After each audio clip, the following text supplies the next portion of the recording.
Hello दोस्तों, कैसे हैं आप? और स्वागत है मेरे चैनल एग्जाम हेल्प में। आज मैं अपना एक्सपीरियंस शेयर करूंगा, जो कि मैं आईबीपीएस के लिए बैंक ऑफ इंडिया में इंटरव्यू देने गया था। तो उसके बारे में मैं शेयर करूंगा। मेरा इंटरव्यू एक्सपीरियंस था, कैसा था और क्या क्या सवाल मुझसे पूछा गया था। तो इसके बारे में आज हम लोग बात करेंगे, माई इंटरव्यू एक्सपीरियंस के बारे में। चलिए, सबसे पहले आगे बढ़ने से पहले मैं बता देता हूँ, इंटरव्यू पैनल जैसे ही आप लोकेशन पे पहुंचिएगा तो सबसे पहला आपका क्या काम होगा, आपका बायोमेट्रिक होगा। एक हॉल में बैठाया जाएगा और वहाँ पर आपका बायोमेट्रिक होगा। उसके बाद आपका डॉक्यूमेंट वेरिफिकेशन होगा। डॉक्यूमेंट बहुत ही स्ट्रॉन्ग रखे, क्योंकि वो पुराने एक्सपीरियंस लोग रहते हैं, वो सुनते नहीं है भाई। ठीक है। फिर तीसरा, अगर जीडी है तो जीडी होगा, या अगर इंटरव्यू है तो इंटरव्यू होगा। ये एक्सचेंज भी हो सकता है, डिपेंड करता है पैनल टू पैनल, डिपेंड करता है लोकेशन टू लोकेशन। तो ये चार चीज़ जो है वहाँ पर होगी आपके साथ। डॉक्यूमेंट स्ट्रॉन्ग रखें, वो अंडरटेकिंग ले लेंगे अगर आपके पास डॉक्यूमेंट नहीं है तो। फिर भी बहुत स्ट्रॉन्ग रखें, क्योंकि इस मामले में बहुत ही स्ट्रॉन्ग उनका वो ओपिनियन रहता है, तो इसको काफ़ी ज़्यादा स्ट्रॉन्ग रखें। मैं रिक्वेस्ट करूँगा कि डॉक्यूमेंट नहीं है तो बनवा कर रखें। स्पेलिंग को माफ़ करिएगा, स्पेलिंग गलत लिखते रहता हूँ मैं। और चैनल को सब्सक्राइब कर दीजिएगा हो सके तो। और मैं बताता हूँ इंटरव्यू में क्या क्या हुआ। जैसे ही मेरा पैनल 2 था, आपका पैनल डिवाइडेड रहता है, आपका एडमिट कार्ड पे पैनल लिखा रहेगा। ठीक है, तो उस हिसाब से पैनल लिखा रहेगा आपको। ठीक है, आपको मेरा पैनल 2 था, तो पैनल 2 के केस में हुआ क्या, सबसे पहले मैं गया तो सबसे पहले उनको मैं ग्रीटिंग किया। उसके बाद उन्होंने मुझसे पूछा कि तुम अपना इंट्रोडक्शन बताओ। तो जो भी मेरा इंट्रोडक्शन है मैंने बताया। आपका भी जो इंट्रोडक्शन है वो इंट्रोडक्शन बहुत ही स्ट्रांग और तैयार कर लीजिएगा। और इस बात को ध्यान रखें कि वो इंट्रोडक्शन से क्रॉस क्वेश्चन जरूर करेंगे। तो जो आप इंट्रोडक्शन में दीजिएगा तो उसके बारे में बता दीजिएगा। मान लीजिए कि आप अपना स्ट्रेंथ और वीकनेस बता रहे हैं कि मेरा स्ट्रेंथ ये है, मेरा वीकनेस ये है, तो उसके बारे में आपसे क्रॉस क्वेश्चन हो सकता है कि आपका स्ट्रेंथ ऐसा क्यों, ये क्यों है, आपका वीकनेस ये क्यों है। तो इस बात को ध्यान रखें।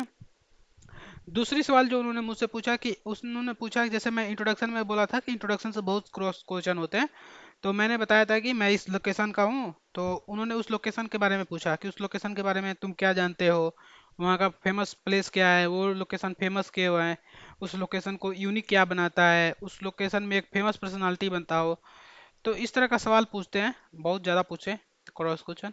तीसरा, अपने स्टेट का governor, duty governor, duty chief minister, ये सब जो है ना आपको मालूम होना चाहिए, पूरा थ्रूली मालूम होना चाहिए। ये ज़्यादा नहीं, ये चार चीज़ तो मालूम होना चाहिए। कम से कम डिप्टी डिप्टी चीफ मिनिस्टर कौन सा है, चीफ मिनिस्टर कौन है, गवर्नर कौन है। ठीक है। उसके बाद उन्होंने बैंक से एक सवाल पूछा कि फाइनेंशियल इंक्लूजन के बारे में सुने हो। तो जैसे कि आप सबको मालूम ही है, ये पढ़ लीजिएगा। फाइनेंशियल इंक्लूजन होता है कि जिस एरिया में अगर बैंक की सुविधाएं नहीं है उस एरिया को इंक्लूड करना है। ठीक है, आगे डिटेल पढ़ लीजिएगा। अगर आप चाहते हैं कि मैं इस सब का आंसर भी आपको दूं तो आप मुझे कमेंट बॉक्स में बता दें। ठीक है। इसके बाद उन्होंने फाइनेंशियल इंक्लूजन फिर में पर भी उन्होंने क्रॉस क्वेश्चन किया, ये क्यों करते हैं, इसका एग्जाम्पल क्या है। तो ये सब आपको मालूम होना चाहिए। जो भी जो भी आंसर बताएं वो समझ के बताएं कि उस पर क्रॉस क्वेश्चन जरूर होगा। तो इसलिए मैं ये बोलूँगा कि जितना आंसर शॉर्ट हो सके ना उतना शॉर्ट रखें, क्योंकि अगर आप ज़्यादा वाइडन करेंगे तो आपसे ज़्यादा क्रॉस क्वेश्चन होगा। ठीक है भाई। तो आपको करना क्या, शॉर्ट आंसर रखना है और एक्यूरेट रखना है, क्योंकि आपसे क्रॉस क्वेश्चन ज़्यादा ना हो सके। अगर आप ज्ञान देने लगेगा उनको तो बहुत ज़्यादा आपसे ज्ञान लेना चालू कर देंगे। ठीक है। उसके बाद उन्होंने पूछा कि फिनटेक कंपनी के बारे में सुने हो। जैसे मैंने फाइनेंशियल इंक्लूजन के लिए फिनटेक कंपनी का भी इस्तेमाल किया जाता है, तो उस पर उन्होंने फिर से क्रॉस क्वेश्चन कर दिया, फिनटेक कंपनी क्या होती है, इसका एग्जांपल बताओ। और बैंक बैंक जो होता है, टाइप्स जो होता है इंडिया में किस प्रकार की बैंक होती है, फिनटेक कंपनी क्या होती है, उसके एग्जांपल, बैंक के प्रकार क्या होते हैं, ये बहुत सारे क्रॉस क्वेश्चन होते हैं। तो सोच समझकर जो भी बोलिए, सोच समझकर बोलिए, शॉर्ट एंड एक्यूरेट बोलिए।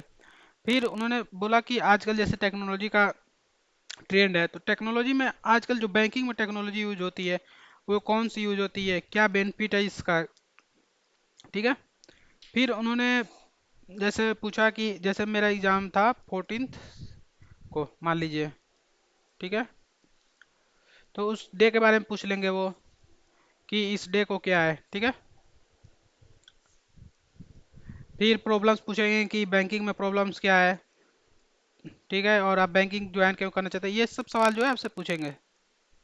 ठीक है। और जनरल क्वेश्चन, जो जनरल कंप्लीट जनरल अवेयरनेस का जो क्वेश्चन होता है वो जरूर पढ़ के जाएं। जो भी करंट चल रहा है जो बहुत ही ज़्यादा हाईलाइटेड है, जैसे मान लीजिए कि जब मैं वीडियो रिकॉर्ड कर रहा हूँ तो इस समय का हाईलाइटेड टॉपिक है चंद्रयान 3 G20, तो इस तरह का टॉपिक जो है वो पढ़ के जाएं। जो मेरा इंटरव्यू चला था वो 10 से 15 मिनट चला था। ठीक है दोस्त। और अगला वीडियो में मैं आपको अपना जीडी एक्सपीरियंस शेयर करूंगा, उसका लिंक मैं डिस्क्रिप्शन बॉक्स में डाल दूंगा, तो अगला वीडियो भी मस्ट वॉच करें। अगर आपको ये इन्फॉर्मेशन यूजफुल लगा तो चैनल को सब्सक्राइब कर दे। और मैं अपना दोस्त को से क्या क्या सवाल पूछा गया था, इस तरह का मैं इंटरव्यू के बारे में बहुत सारा क्वेश्चन आपको लेकर आऊँगा। मैं अब तक खुद से रिसर्च कर भी लेकर आऊँगा, तो आपको बहुत सारा इंटरव्यू के लिए मैं सवाल बता दूंगा जिसका आपका प्रिपरेशन अच्छे से हो सके। तो उससे पहले उसके लिए आपको क्या करना होगा, चैनल को सब्सक्राइब और वीडियो को लाइक कमेंट करना होगा और शेयर करना होगा। ठीक है। Thanks for watching, all the best, God bless you, tata bye bye.